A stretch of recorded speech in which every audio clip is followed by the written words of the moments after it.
The Tracer out. Tracer's going for his Zen.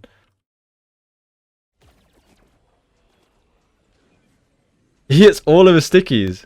All but one. That guy got deleted. That was insane.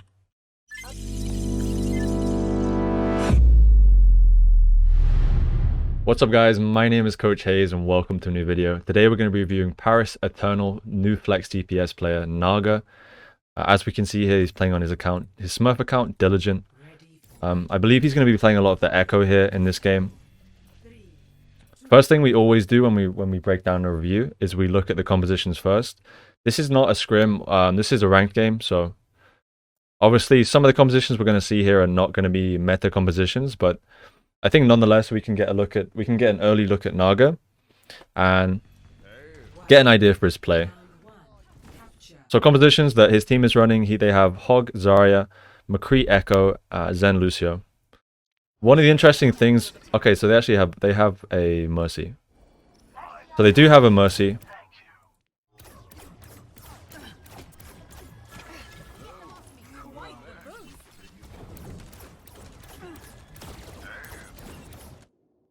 So he's taking top left here. I think mostly because this is a good position just for him to spam and poke. Doesn't look like he thinks they have a hit scan. He hasn't seen a hit scan yet, so I don't think he's too worried.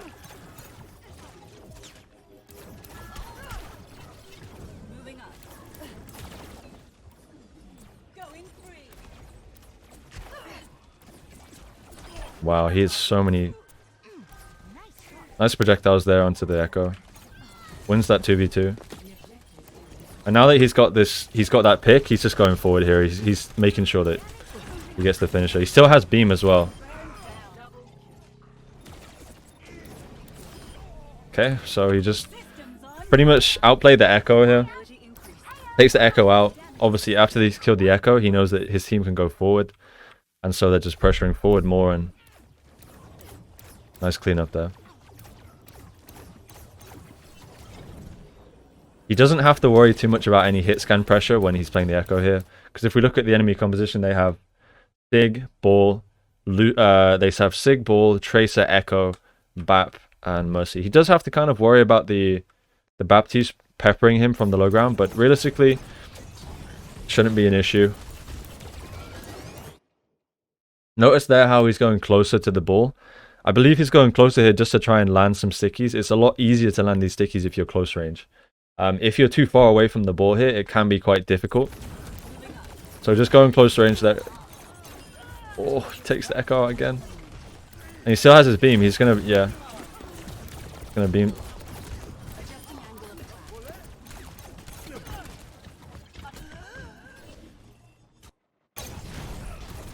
Let's break this down again real quickly. So he sees the Echo. Obviously, if he ignores this Echo, in the Echo 1v1, it's all about who gets the enemy down to below 50 first, obviously. Because if you get them below 50, you're going to have that beam and you're going to obviously out-DPS them. So, nice predictions here. I think the Tracer's also pressuring the Echo. So this is not necessarily just a 2v2. Gets the Echo down to half. Instantly goes for the beam, obviously, because that beam, if the target is below 50%, the beam does twice the damage. So he's looking to pressure here. And again, he's actually killed two.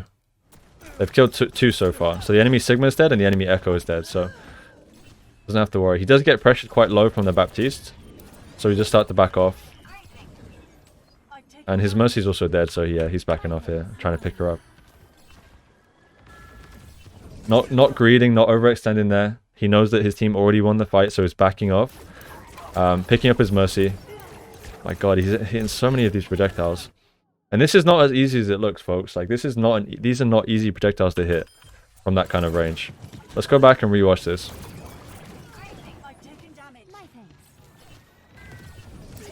So he instantly starts looking for the Echo. I just see those flicks on the predictions for the left clicks. When the Echo is strafing left to right, these are not easy predictions to make. I believe right now he's just out of beam range, so he's not going to go for beam here. He knows the beam range. Takes out the McCree. He's been relatively free this game. I guess you can see what happens when an Overwatch League player gets into a game. He just takes over the game. Again, the enemy Echo just getting absolutely dominated here.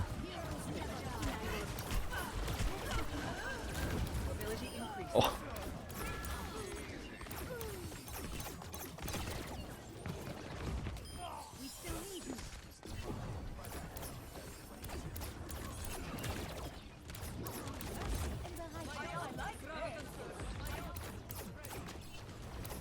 So I'm kind of interested to see who he looks for the clone on here, because out of the enemy composition, like, there are a few targets he can try and clone. Oh wow, he just takes the map straight out with the stickies. It's gotta hurt. Just spamming. Echo's a very spam heavy character, so he's just looking to spam heavily here on the positions he knows the enemy's gonna try and come from. Fly is very aggressive here. He knows the enemy. He should know the enemy has a McCree, so forces the clone. I mean, that's a really good situation, right? He forces the clone onto Mercy. Enemy Mercy tries to go for the res. Doesn't even have to use his clone. Very clean. This is looking like it could be a fast game.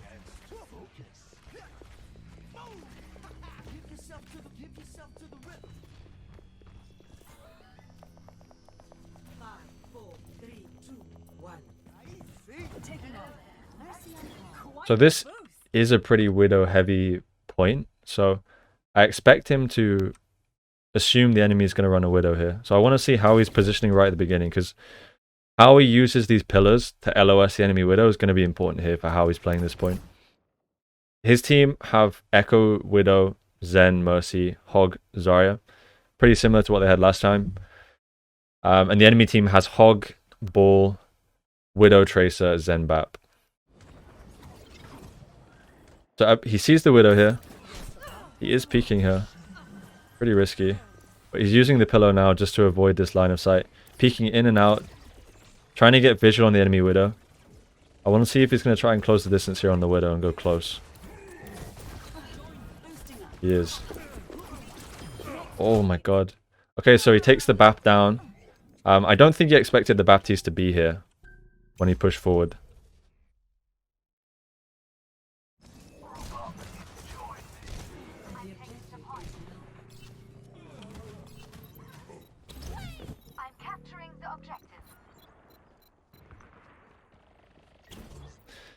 And right now, it seems to me like he's kind of playing this style where he's playing in rank, so he's playing very loose, and he's just trying to see how much he can get away with.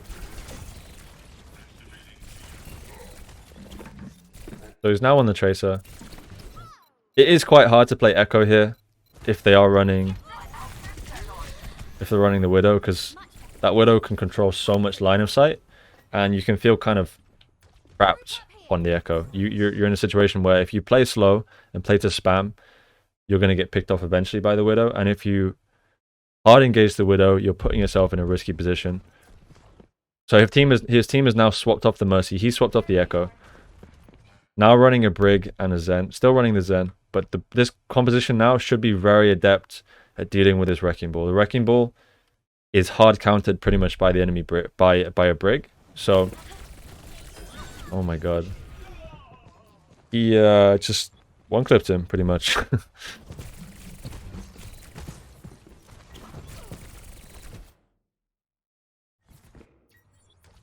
And quickly break down his blink usage here, just for anyone who hasn't seen it. So, he hears the Hog coming left. Blinks into the Hog. When the Hog turns around, he blinks behind him again. And when the Hog is looking at him, he hides behind the cover so he can't get hooked. Obviously, a lot of pressure down on the Hog, so he has to back off eventually.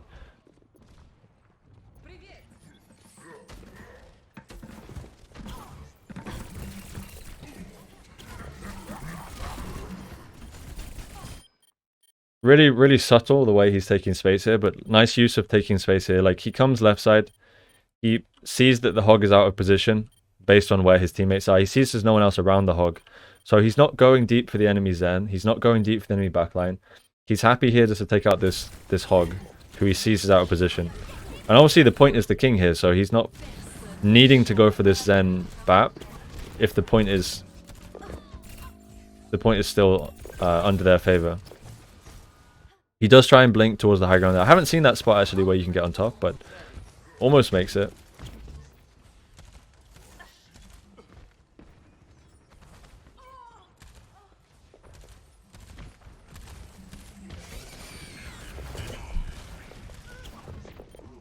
Okay, so 3 of his teammates are dead. It's definitely going to be tough. Him and Provide are now flanking behind.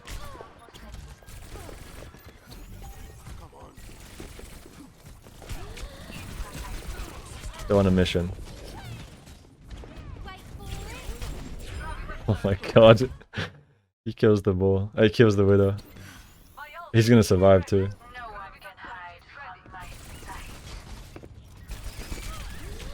It's going to be tough to survive this one. He laid a trap there for the widow.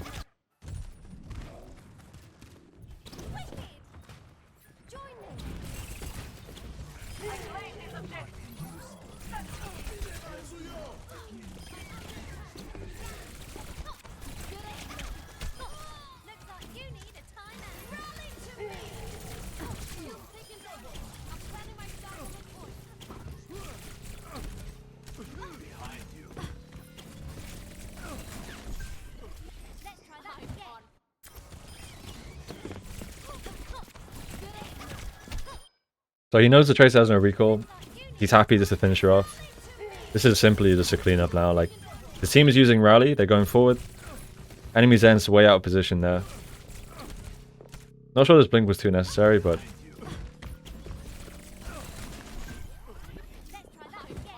he probably could have killed the BAP, but the BAP does get away. Doesn't really have an impact here.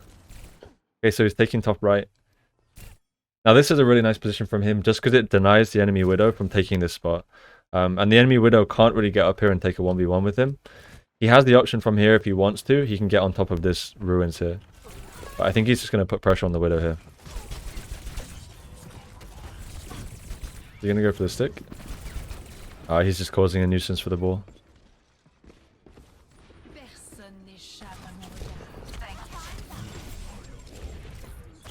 Barely misses the stick there. Now the enemies know exactly where he is, so he's going to have a tough time here.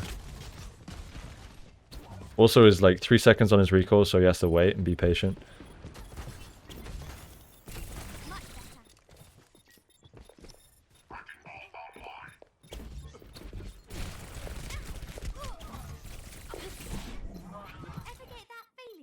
Nice use of his blinks, like getting on top of the high ground here.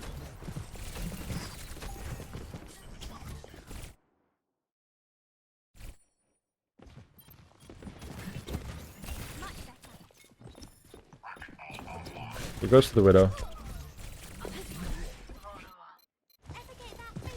Has no recall now, so has no recall now, so he has to play defensively. I think this is just a case of where he's trying to farm some ult charge. Like, I think he's just pretty much dead here. There's no surviving this one. Maybe. Just like, he's just trying to hug himself so close to the walls here to try and avoid this. There's no way. He's playing hide and seek. He has recall. He survived. He's alive. He's alive. Oh, his Mercy's dead for it though. It might have just been a better decision just to die there. But he is trying to get out. I understand. Enemy Widow actually had a lot of impact this game. He couldn't really get onto her. He wasn't necessarily getting picked by the enemy Widow much. It was more so like the enemy Widow was killing his team before he could have an impact.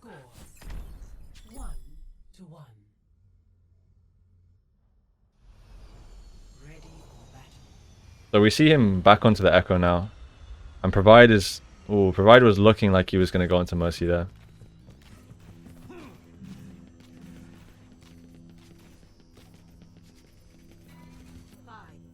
3, 2, 1. Moving up. Okay, so this is looking a lot better now for him. So the composition the enemy team ran off the bat on the first round, they ran Ball Hog. Oh, sorry, they ran Ball Sigma, and now they're now running Ball Hog, Echo Tracer, and Zen Bat. This is the composition where Naga got so much value against because they had nothing to deal with him. And we saw on this last point, on the previous point we just watched, he was on Echo, but the enemy had a Widow, and that made it very difficult for him. So versus this comp we see here, this is going to be a lot easier for him. It's still going to be hard because he has to deal with the Zen Discord. He has to deal with the Bat pressuring him. But this should be a lot easier for him. The enemy Echo is not going to have that pocket, and he is going to have pocket, so... Using the rooftops here just to slide off. He's definitely been watching my Echo guide.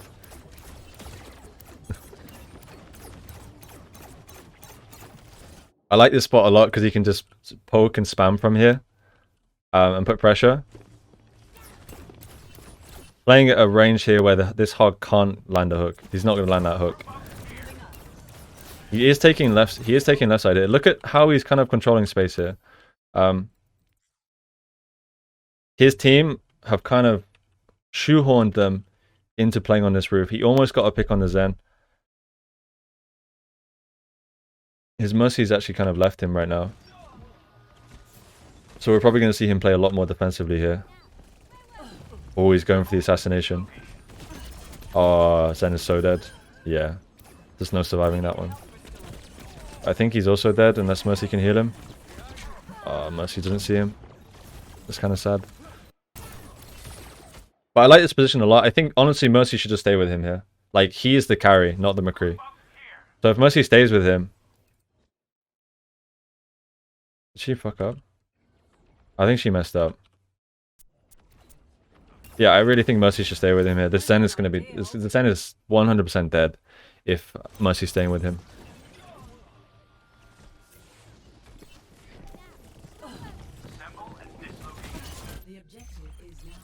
Just to pick on the Zen.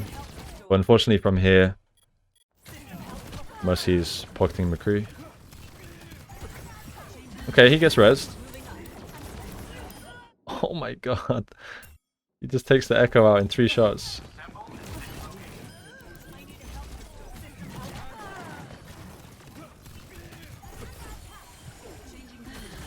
He hears the Echo top right. He hears the stickies. He turns. Echo's already low. Ah, he just 2-shots him.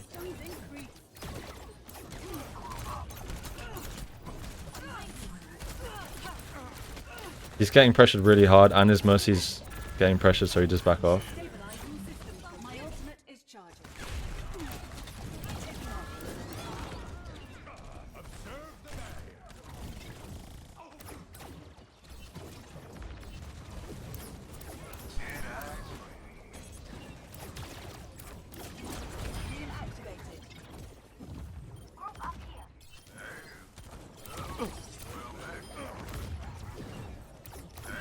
Notice how his combo, he's always starting with the stickies. He's always going with the stickies first to try and land any damage. He's trying to always set up that focusing beam. Stickies first, left clicks, and then if the target is below 50 or at 50, he's going to go for the focusing beam. He does have clone now, so I'm assuming we're going to see him play a lot more aggressive in this next fight coming up. He can play aggressive and then use that clone as a way of keeping himself alive here.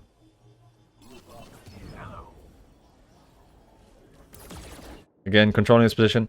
This position also gives him natural cover if he wants to fly down. Like, when you're playing the Echo, it's really nice if you have like a high ground position you can start your shift on. Because you're just going to be able to get higher and you can see more. So I like the fact that he's like playing this left side here because he can use this kind of like mesh ledge to shift and get higher, or even he can land on this corner here. And if people start shooting him and pressuring him, he can drop behind this wall and avoid the line of sight here. Playing that position.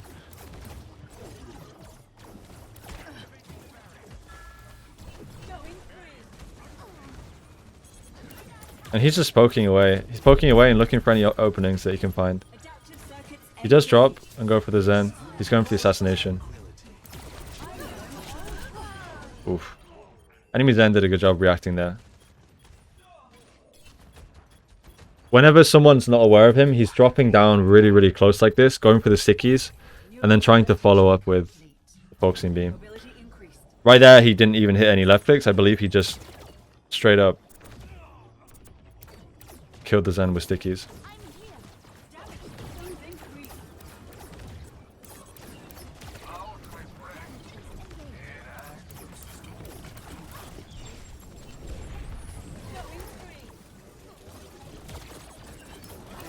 Wow. Wow. What the fuck? I've never seen that before, actually. Holy shit. That was so clean. Zones increased. I want to see that again. That was so clean. He pressures the Tracer out. Tracer's going for his Zen.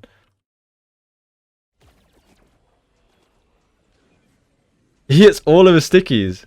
All but one. That guy got deleted. That was insane. Update. Target destroyed. So this is his Echo diff right now. Like, he takes the enemy Echo out. He still has his clone. I want to see how he's using clone. He hasn't used clone yet, I don't think. Like, I don't think he's even used clone since we've seen him playing Echo. Mobility increased. Oh, yeah. Brig gets booped. So sad. Restoring health systems.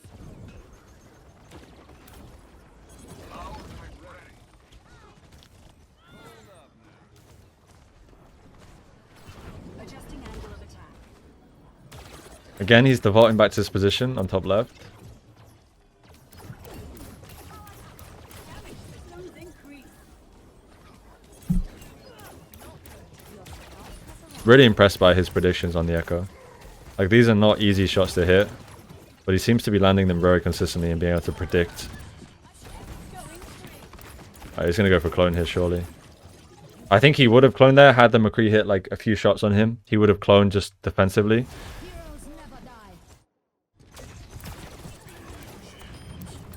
A lot of what he's doing now is he's just playing to poke and pressure and spam. And this is kind of like a big misconception people have on Echo. People think they always need to be going in and pressuring, but he's just focused on like putting pressure on the enemy tanks. Echoes has an incredible amount of spam. So he's just focusing here on controlling key positions and pressuring. And he has his clone for a defensive if he needs it. So he sees an opportunity to go forward. His team look as if they're putting good pressure there, so he goes forward. They kill two.